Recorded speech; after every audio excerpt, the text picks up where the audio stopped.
Hi friends, Gujarati ફૂડીમાં તમારું સ્વાગત છે.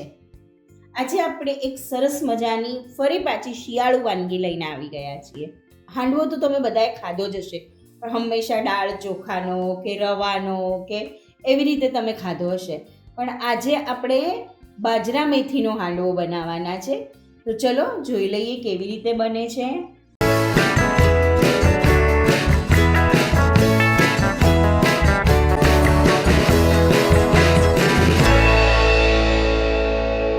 એના માટે સૌથી પહેલાં આપણે 1 કપ બાજરાનો લોટ જોઈશે, અડધો કપ રવો જોઈશે, 5 કપ ચણાનો લોટ જોઈશે, 5 કપ દહીં લઈએ છે. હવે એને મિક્સ કરી લઈએ.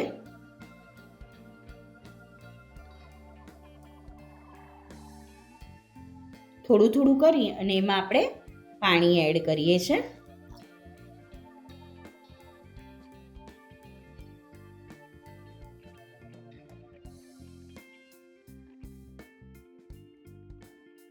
ગાંઠા ન રહે એનું આપણે ખાસ ધ્યાન રાખવાનું છે, એટલે એકદમ સરખી રીતે આપણે એને મિક્સ કરી લેવાનું છે.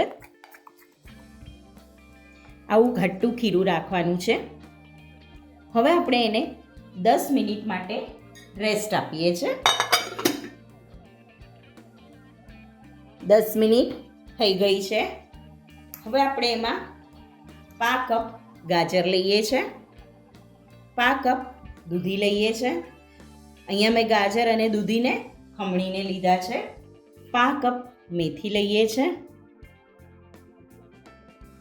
1 ચમચી કોથમીર લઈએ છે, 1 ચમચી આદુ મરચાંની પેસ્ટ લઈએ છે, 1 ચમચી લીલું લસણ લઈએ છે, 1 ચમચી સાકર લઈએ છે, મીઠું લઈએ છે સ્વાદ પ્રમાણે.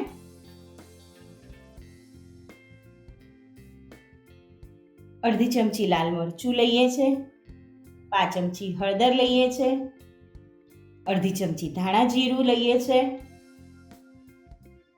5 ચમચી ગરમ મસાલો લઈએ છે. હવે આ બધું આપણે મિક્સ કરી લઈએ.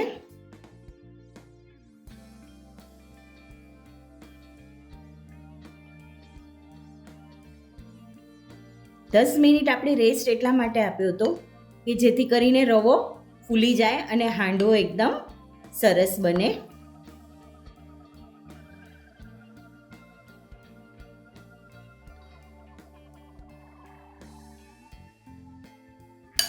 જોઈ શકો છો તમે, આટલું સરસ ખીરું તૈયાર કરવાનું છે અને એની થિકનેસ આવી જ રાખવાની છે.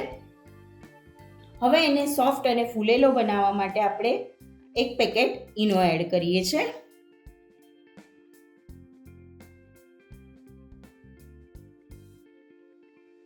થોડું પાણી એડ કરીએ છીએ અને મિક્સ કરી લઈએ.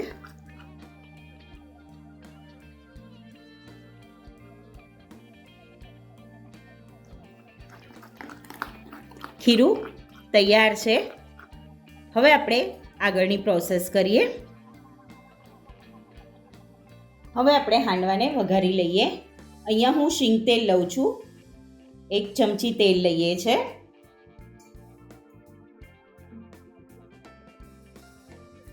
તેલ ગરમ થાય એટલે આપણે એમાં રાઈ, જીરું અને લીમડો લઈએ છે મીઠો.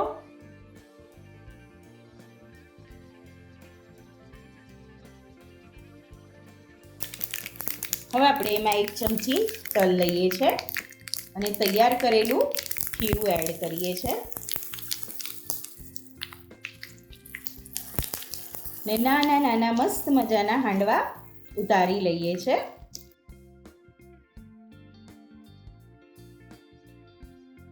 ગેસની ફ્લેમ આપણે મીડિયમ રાખીએ છીએ અને આને ઢાંકી અને એક સાઈડ સરસ ચડવા દઈએ છે. હાંડવાને પલટાવી દઈએ બીજી બાજુ. જોઈ શકો છો એક બાજુ કેટલો સરસ થઈ ગયો છે.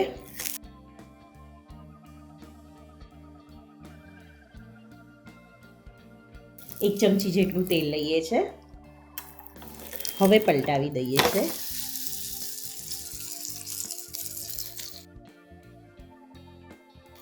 બીજી બાજુ પણ સરસ ક્રિસ્પી થવા દઈએ છે.